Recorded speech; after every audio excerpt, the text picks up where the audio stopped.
একটা সময় ছিল বাংলাদেশে হাম নির্মূলের জন্য আমরা গর্ব করতাম যে আমরা হামকে আসলে কন্ট্রোল করতে পেরেছি, সেই অহংকারটা আমাদের ছিল, সেটির বাঁধ আসলে ভেঙে গেছে। বান্দরবনের মতো এলাকাতে এখন হাম ছড়িয়ে পড়ছে, যেখানে চিকিৎসা সেবা পৌঁছে দেওয়া খুবই আসলে দুষ্কর একটা ব্যাপার। সেখান থেকে শুধু হামের সাথে শুধু যে হাম হচ্ছে তা না, নিউমোনিয়া হচ্ছে, ফুসফুসে আক্রান্ত হয়ে মারা যাচ্ছে, শিশুদেরকে আমরা চোখের সামনে ভেবে মরে যেতে দেখছি। যেমনটি মাসুদ কামাল ভাই বলছিলেন যে সরকারকে আসলে ততটা উদ্বিগ্ন যতটা আসলে হওয়া উচিত এই মুহূর্তে, এবং যে উদ্যোগগুলো আসলে নেওয়া দরকার, আপনার কি মনে হয় সেটি পর্যাপ্ত নেওয়া হচ্ছে?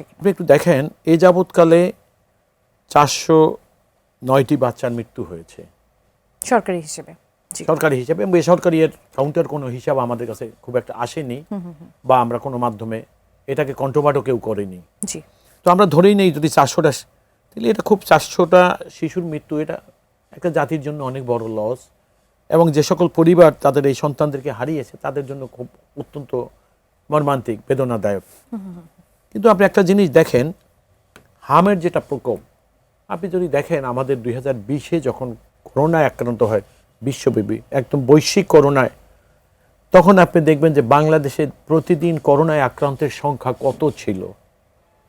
আপনি শুধু হাসপাতাল তো পরের কথা, আপনার স্কুল কলেজকেও হাসপাতালে রূপ দিতে হয়েছিল।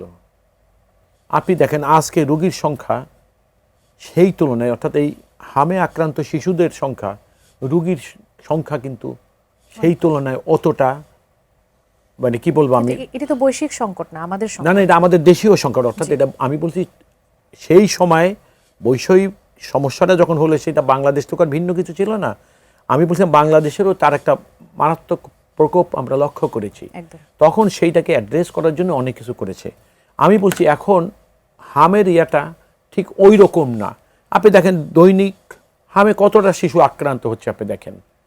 সুতরাং আপনার মনে হচ্ছে না এটা একটা আনইউজুয়াল ঘটনা? হামে আক্রান্ত তো এভাবে হবার কথা নয়। দেখুন, সেখান থেকে হচ্ছে প্রতিদিন 9 জন, 10 জন, কখনো 17 জন আমরা মারা যেতে দেখছি। আপনি নিজেই একটা কথা বলেছেন যে হামে আক্রান্ত হয়ে শিশু মারা যাবে না, এরকম একটা গর্ব আমরা করতাম। যেমন চিকেন পক্স, স্মল পক্সে মানুষ মারা যাবে না, এটা আজও বহাল আছে। যেমন চিকুনগুনিয়া, ম্যালেরিয়া, একসময় অনেক লোক মারা যেত। তো এগুলোকে মোটামুটি দূর করা সম্ভব হয়েছিল। আমি যে কথাটা আপনাকে বলতে চাইছিলাম সেই কথাটা হলো এরকম যে এখন আপনি দেখেন প্রত্যেকটা হাসপাতাল, এখানে শিশুদের যারা হামে আক্রান্ত তাদের চিকিৎসা হচ্ছে।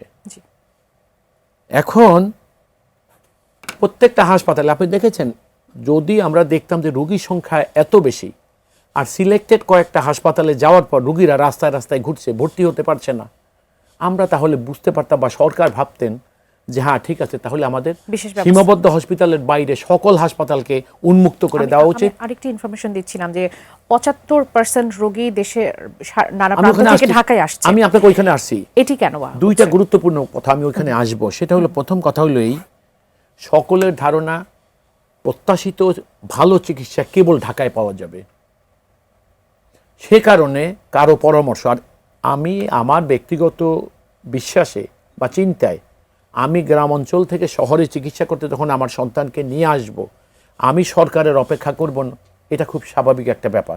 আর এইখানে সরকার বাদ সাদারও কোনো সুযোগ নাই, কারণ কেউ তার সন্তানকে নিয়ে এক্সপেরিমেন্ট করতে, আবার সরকারও তাদের উপরে চাপিয়ে দিতে পারবে না। তাহলে আপনি দেখেন এই যে আসছে। আর একটা জিনিস হলো, প্রাইভেট যে বড় বড় হাসপাতাল, যেমন উনি বললেন এবার কেয়ার, ইউনাইটেড বা ইত্যাদি, এইসব হাসপাতালের নাম শুনলেই মানুষ ভয় পায় যে এখানে প্রচুর অর্থের একটা ব্যাপার আছে। এখন ওইখানে না যাওয়া পর্যন্ত একটা রোগী ভর্তি হইতে গিয়ে যদি রিফিউজ হয়ে আসে, আমরা ধরে নিতাম যে হ্যাঁ ওই সকল হাসপাতাল বর্তমান পরিস্থিতি অনুসারে মানুষের প্রত্যাশা পূরণে ইচ্ছা করে তারা অবজ্ঞা প্রদর্শন করছে।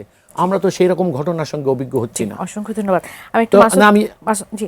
আমি শেষ করিনি। দেখেন তো, আমার যেটা কথাটা হলো এই যে এখন যেটা বাংলাদেশে যেটা আমরা দেখছি, যেমন একটা কথা আপনি নিজেই বলেছেন যে আগামী 1 মাস পরে আর এটা এমনটা থাকবে না। এটা না থাকার অনেকগুলো কারণ আছে।